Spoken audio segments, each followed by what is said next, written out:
G'day all. So I'm a bit of a roll with the videos here, 3 in the last few days. But I really wanted to show you this car because it's something quite special. This is a 1972 Silver Shadow long wheelbase, but there's a couple of things that really make her stand out.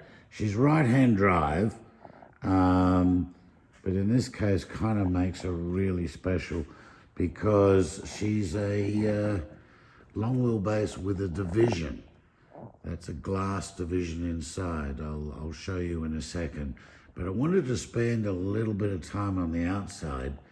The car was a special ordered derivative of the color Garnet. And for those of you who are familiar with that color, it's a very rich, deep plum color. But this derivative, when it was ordered, can't really tell in this light, but outside it tends to pop into quite a purple color, which makes her very unique indeed.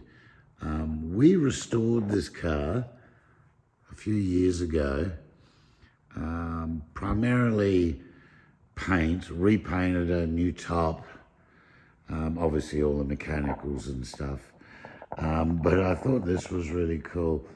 See these pinstriping, which look like just regular gold pinstripe, but we were able to extract from historical records that the gold pinstripe was actually done with real gold powder. So the client wanted to replicate that as exacting as possible.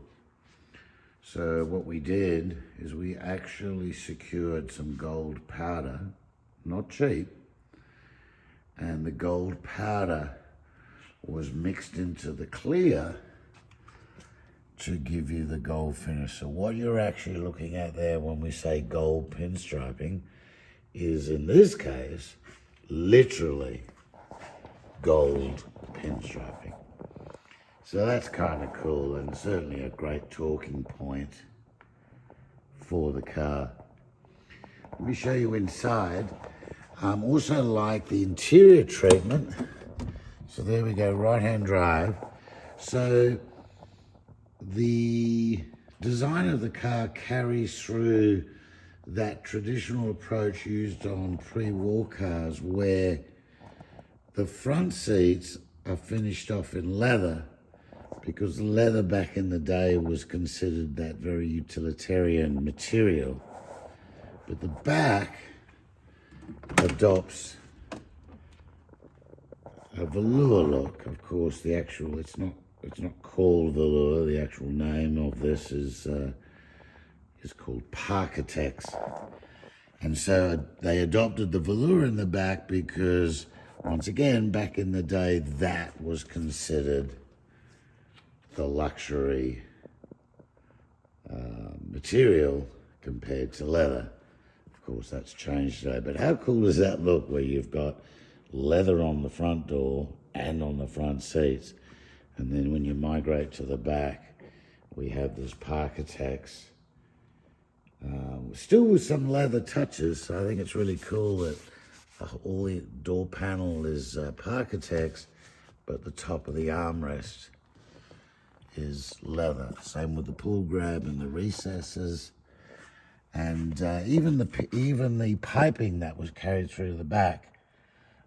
We have, in this case, black leather piping with this kind of burgundy, rich red Parkertex, which of course really looks quite stunning because it glistens in the light. Glistening meaning like the light is behind me now and it's bouncing it off and giving it a really high shine. If I kind of turn around and go against the light, you'll see how dark and how rich a burgundy this fabric becomes.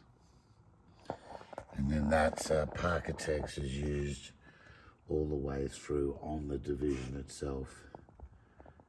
And then and you can see this meeting point between the Parkertex and the leather of the front seats, and of course the glass goes up here. For those of you who don't know these divisions too well, they were a long wheelbase sedan that you could order with a division, and so this division piece was inserted, but of course tailored to the car.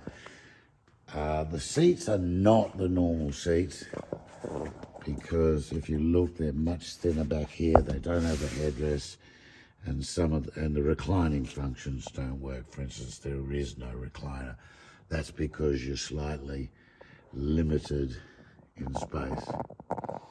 And then this car also has the Parkertex on the headliner, which I think is a very cool touch. Bit hard to see in this light. Put these.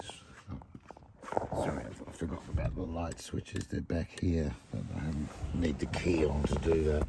Then, of course, the division has the radio controls and air conditioning controls, and also unique is the fact that it has a completely separate rear air conditioning unit. So once again, a little hard to see, but we have these very unusual looking vents on the inside of both seat panels, which actually maybe this light will turn on over here. No, I've got this one on this side, so I will turn over here. So this is a really beautiful finish with these rather discreet vents. And in fact, you can tell the only thing that is different on the outside, sorry, I should clarify my own words, it was a long wheelbase body, but they did modify it by needing the installation of this, let's call it rear plenum chamber cover, because that's where the air conditioner in the boot draws or exchanges air. This is a draw-in point, draws air in as part of the recycling mode, and it feeds them out through those vents I pointed out over there. So there's quite a darling car. Oh, interior-wise, most of this is all original. We refinished the wood, something that we're very proud of at being very good at it. So you can see how lovely that looks. But as far as the leather, this is all original. We did recolonize it. We gave it a little bit of color, but it didn't need too much. And the lambswool rugs are actually the original ones from the factory. So there's a rather special car for all of you. Color is as I say, a derivative of Garnet. It's a lot more purpler than the actual Garnet that we're familiar with. And how often can we say we drive a car with real gold pinstripes, which of course is what this car has.